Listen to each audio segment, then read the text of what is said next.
Telemedios Dominicana, Canal 25, hace un oportuno llamado al pueblo dominicano para que tome las medidas necesarias y evitar la propagación del COVID-19.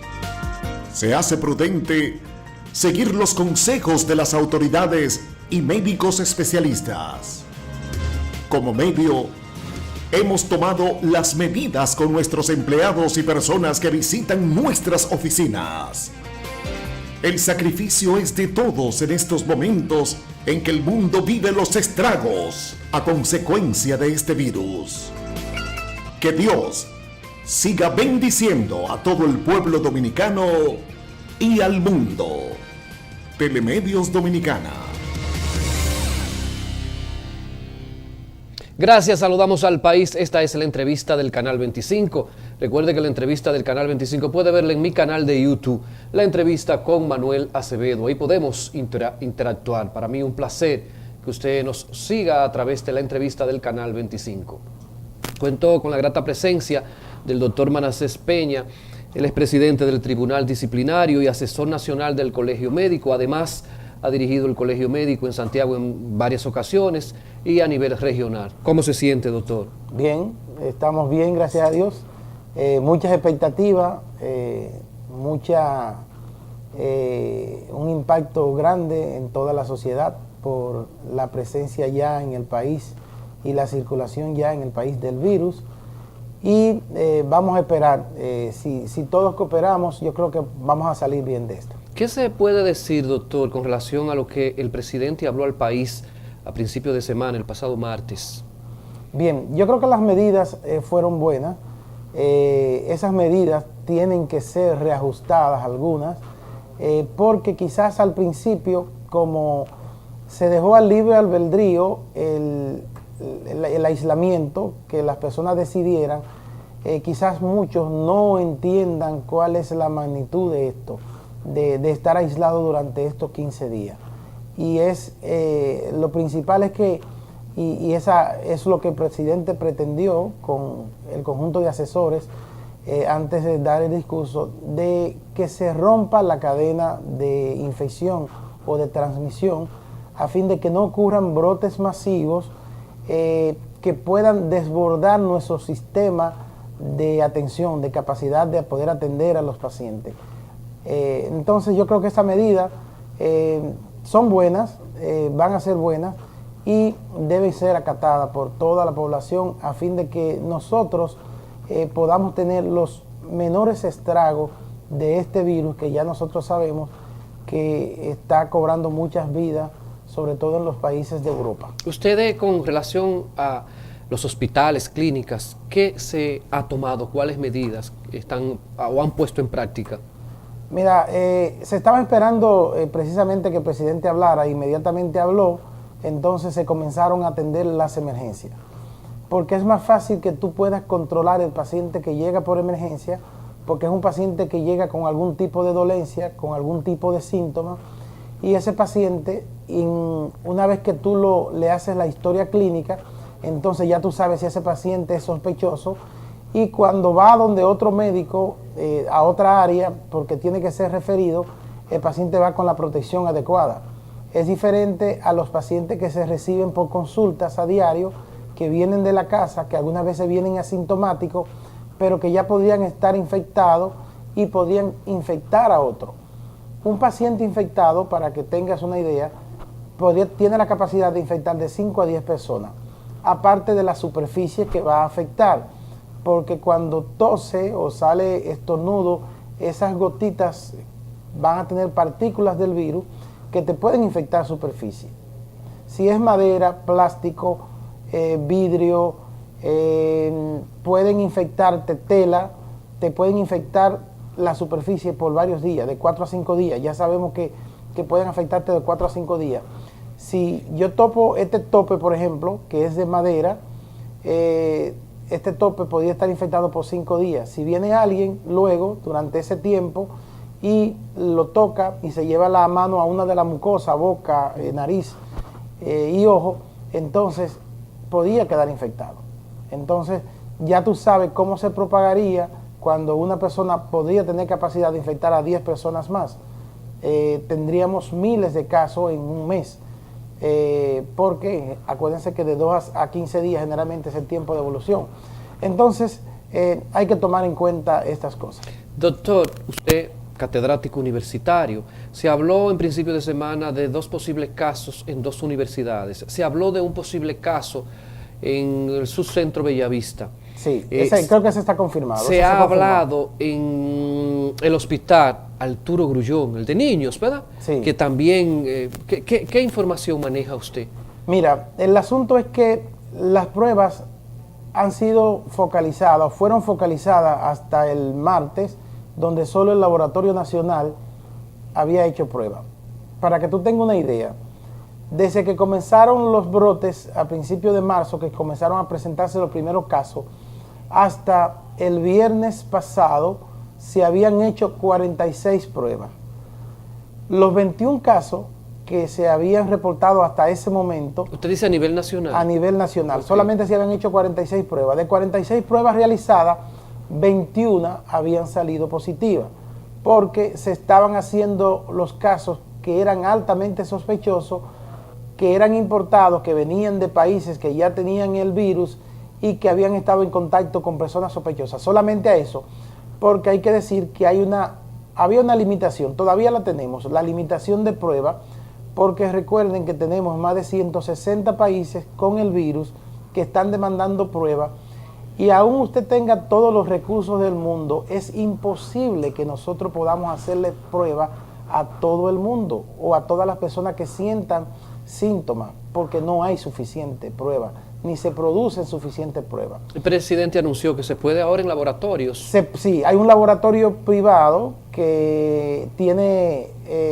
presencia en varias provincias del país, creo que está presente como en 8 o 10 provincias del país, que tiene la capacidad, privado. ¿Ese es el único? Bueno, hasta el momento. Tiene la capacidad para hacer 90 pruebas cada 3 horas. Si hay suficientes cartuchos o si hay suficientes pruebas para hacerla. O sea que estamos hablando de que podrían montarse, tú podrías montar 7.000, quizá 10.000 pruebas en base a la capacidad del laboratorio y si tienen todas las sucursales, las máquinas para hacerlo. Pero tiene que haber, porque creo que le iban a dar unas 2.000 pruebas semanales al país. Era la cuota que se tenía para hacer los casos. Y estas pruebas, claro, no pueden ser indicadas por cualquier médico. Debe ser un neumólogo, un internista o un infectólogo, que son los médicos que quizás tienen la competencia y la mayor capacidad dentro de las especialidades médicas para tener más certeza de estos casos que puedan ser sospechosos. ¿Son costosas ya en el laboratorio privado? Los seguros lo están cubriendo. No. Sí, lo están cubriendo. Okay. O sea que el paciente no tiene que pagar nada, el seguro lo está cubriendo, así como las clínicas, ya que el presidente anunció que se incluyó dentro del catálogo de servicios. O sea, el Consejo Nacional de Seguridad Social resolutó de que debían incluirse, porque ya algunos laboratorios estaban diciendo que no estaban dando cobertura y la gente se estaba llenando más de pavor. ¿Cómo es entonces que si me enfermo de coronavirus y soy de ese 15% que puede ser ingresado, cómo es que entonces el seguro no me va a cubrir? Porque el seguro decía que no iba a cubrir porque las pruebas de diagnóstico se hacían en un laboratorio que no forma parte de la PDSS, que son de la prestadora de servicio. O sea, un laboratorio que no está afiliado a ellos y que no está acreditado por ellos para hacer la prueba. Pero con la medida del presidente, afortunadamente, ya se incluyó, y ya los pacientes que tienen su seguro médico pueden estar tranquilos porque el seguro le va a cubrir no solamente la prueba diagnóstica, sino todo lo que derive el proceso en caso de que sea afectado. Doctor, ¿qué dice la ciencia? ¿Esto es nuevo? ¿Ha existido? Se dice muchas cosas de que, bueno, fue en China, ¿va? Pero ¿qué produjo? ¿De qué proviene? Porque la gente se ha dicho que comen qué sé yo qué, que animales. ¿Qué ustedes tienen? ¿Cuál es el conocimiento de la ciencia? Mira, la teoría que más se acerca a la realidad ahora, si no nos han engañado, es que es un virus que mutó de un virus que le da a los murciélagos. porque el coronavirus generalmente al principio afectaba a los animales. Luego se descubrió que hay unas 39 especies que también pueden afectar al hombre. Entonces, se cree que por la ingestión o por el contacto de los murciélagos con los humanos y la ingestión de las carnes, se haya transmitido la enfermedad y el virus ha mutado de unas variedades que habían. Eso es lo que lo ha hecho más complejo. Es la teoría más acertada. Y los murciélagos, todos conocemos que son capaces de producir también enfermedades como la histoplasmosis.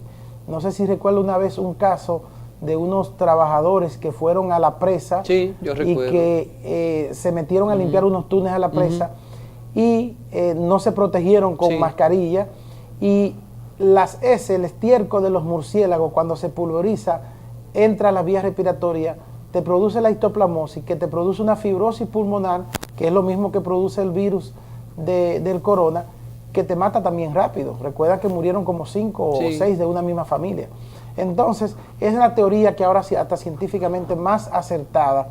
Hay otras, muchas personas piensan que es una forma de control demográfico, porque quien controla la superpoblación mundial son las guerras, los nacimientos y las enfermedades. ¿No todo el mundo muere? Entonces, estamos teniendo personas más longevas. Con el avance de la ciencia, estamos teniendo personas más longevas, y como tenemos entonces personas más longevas, tenemos una superpoblación, además que no se está peleando tanto como en otros siglos y en otras épocas, donde la guerra te controlaba porque te mataba una gran parte de la población en la humanidad. Entonces algunas personas han dicho que es una forma de control demográfico de las grandes potencias para controlar la población, y sobre todo para afectar una parte de la población que son los mayores, porque se ha visto que afectan los mayores. Pero no creo que la humanidad y que las grandes potencias y que China, donde se originó el virus, sean tan crueles para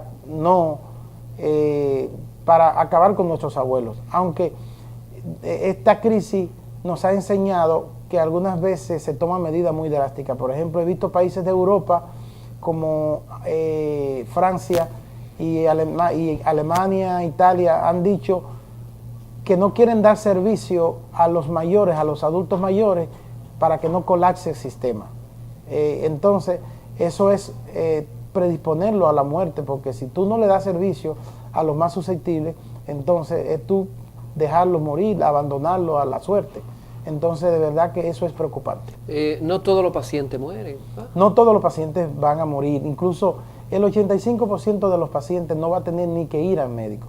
Los médicos tenemos una campaña en las redes sociales de Quédate en casa, donde damos los números de forma particular. Yo he habilitado mis redes tanto en WhatsApp, en Instagram, en Twitter, para que las personas puedan comunicarse conmigo y puedan tener orientación. Yo he orientado a mucha gente que piensa que debe correr para la clínica porque tienen algunos síntomas sospechosos, y después que tú le haces una anamnesis, una pequeña historia clínica, tú te das cuenta que no hay tal sospecha ni riesgo, que es una simple virosis, y que el paciente en reposo, tomando algún mucolítico o algún antigripal, puede mejorar. Entonces, no todas las personas necesitan ni ir a la clínica o a los centros, porque si cada persona que siente un síntoma de una virosis vamos a tener el colapso, y eso va a ser terrible. Entonces, el 85% no tendrá síntomas. Un 15% puede tener síntomas que ameriten o internamiento o un aislamiento dentro de la casa, en una habitación dentro de la casa, con un cuidado especial. Y ya un 2, un 3% son los que necesitarían un ingreso full en una sala de cuidado intensivo con ventilador quizás, y de ese 3% es que 2 puntos y algo podría morir. Aunque si hay muchos pacientes mayores afectados, el porcentaje de mortalidad podría aumentar. Por ejemplo, en Italia, que es un país de envejecientes, y que tú nos asombra cuando dicen que murieron 1.200 en un día, que murieron 2.000 en otro día. Hablamos de un país que tiene una población que sobrepasa los 60 años en un gran porcentaje, y entonces la mortalidad allá está por encima de un 6%. O sea que mueren más que lo que mueren en otros países, como en China, por ejemplo, que fue donde comenzó el virus. Estamos conversando en la entrevista del Canal 25 con el doctor Manasés Peña. Él es presidente del Tribunal Disciplinario y asesor nacional del Colegio Médico. Doctor, sería bueno decir, para que la gente sepa, cómo comienzan los síntomas, qué da que uno debe entonces alertarse o comunicarse con su médico o ver qué se hace. Inmediatamente nosotros, para que podamos entender, tenemos en contacto con una partícula que es capaz de desencadenar un proceso inflamatorio en nuestro cuerpo. La reacción rápida del organismo es querer sacar esa partícula y dar mensajes de alerta. La tos es un mecanismo reflejo para hacernos que hay una partícula y generalmente que el organismo está tratando de sacarla. La fiebre es otra, o el aumento de la temperatura es otra de los síntomas que hace que el organismo te ponga en alerta para que tú veas que anda algo mal y que busque ayuda. Entonces, posteriormente a la tos y la fiebre van a comenzar las mialgias o los dolores musculares generalizados. Podría tener dolor de garganta, podría tener cefalea o dolor de cabeza. Algunos pacientes manifiestan molestias gastrointestinales como diarrea y dolor abdominal difuso. Generalmente son los síntomas principales, pero los síntomas más llamativos son una tos seca, o sea, una tos que no tiene pecho, que no hay catarro, que no se le suenan secreciones, la fiebre, el dolor de cabeza, y algunas veces el paciente podría tener secreción o goteo nasal. ¿Cómo cree usted, doctor, ha manejado el Ministerio de Salud Pública esta pandemia y cómo cree usted manejó, dos preguntas en una, el caso de la señora de Villarriba? Mira, debimos ser más drásticos con el caso de la señora de Villarriba, porque una señora que viene de un país que ya nosotros sabemos que en Europa es el más afectado, que tiene síntomas, no debió dejarse ir a la casa. O sea, se confiaron en ella. Los pacientes, cuando no tienen síntomas y no se sienten nada, no existe lo que nosotros llamamos conciencia de enfermedad. ¿Qué es conciencia de enfermedad? La seguridad de que tú estás enfermo y de que tienes que estar bajo prescripción médica y bajo cuidado o bajo atención especial. Porque una gente que sale fuera a un colmadón a comprar alcohol y que está tomando alcohol no tiene conciencia de enfermedad.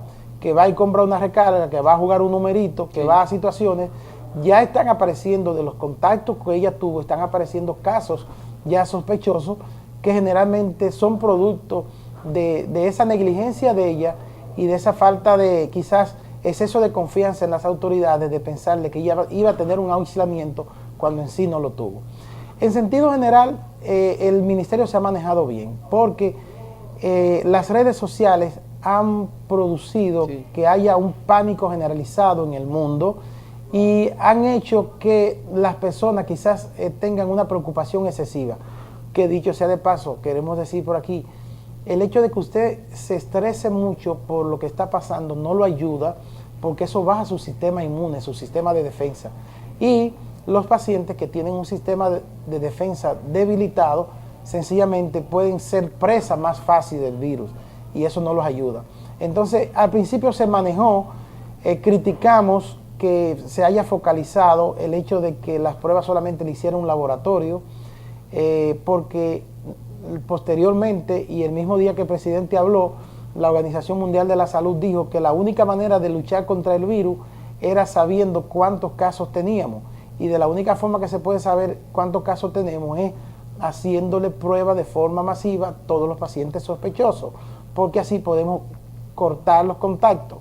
Porque si hay un paciente sospechoso y tú no le haces prueba, ese paciente va a seguir por ahí en contacto, abrazando gente, dando besos, tosiendo, contaminando superficie y infectando más personas.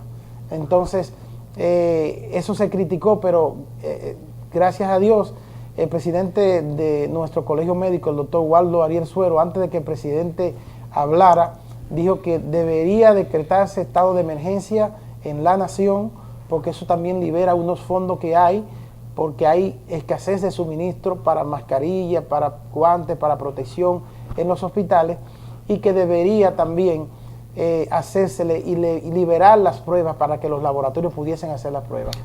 Y gracias a Dios que acataron esas medidas. Antes de concluir, y vamos a concluir la entrevista, quisiera que usted contestara, doctor, brevemente. ¿Habían ustedes o usted había visto algo parecido en algún tiempo de esta situación que vivimos? Y decir brevemente, ¿qué es una cuarentena? Mira, desde los 90, yo comencé a estudiar medicina en los 90 hasta los 95. En el 95 entonces terminamos nuestra carrera de medicina, o sea que tenemos unos 20 años trabajando. Habían expectativas, por ejemplo, como el virus de Kosovo, pero eran virus y que por lo general tenían una incidencia tórpida como esta, pero no habían sido tan preocupantes, porque el problema es que aquí no hay tratamiento. Tú tienes que darle síntomas, o sea, paliar los síntomas. Si tienen problemas respiratorios, ponerle oxígeno. Si necesita un ventilador, poner un ventilador. Pero hay que dejar que sea el mismo cuerpo que elimine el virus, la defensa que elimine el virus. Entonces, al no tener tratamiento, al no haber una vacuna para inmunizar a los pacientes más susceptibles como nuestros mayores, de verdad que es el impacto. O sea que no había visto algo semejante en todos estos años de ejercicio médico, pero la ciencia está trabajando para ver cómo se consigue la vacuna. Ya se está hablando de China, ya dice que tiene una vacuna que está probando en animales, sí, y que a final de abril comenzará a probarse. Inglaterra tiene una vacuna que necesita voluntarios también para hacerla. Se está hablando de que Cuba, que tiene un tratamiento con interferón que ha dado resultados, que son unos anticuerpos, unas inmunoglobulinas, también se dice que está trabajando en una vacuna. Yo pienso que sí, que en los próximos días tendremos una luz al final del túnel que nos ayudará. Pero mientras tanto, la limpieza, el contacto, evitar el contacto, no estamos de vacaciones, no es para que usted se vaya para el campo con sus abuelos y allá estén todos aglomerados, es para que usted esté tranquilo en la casa. Debemos tener eso, y sobre todo la higiene es lo más importante. ¿Qué es cuarentena? Cuarentena entonces es un periodo de observación. Antes la cuarentena, como su nombre lo dice, eran 40 días, pero ahora son 14 días, 15 días, o sea que no es tanto, y hay que evitar las aglomeraciones.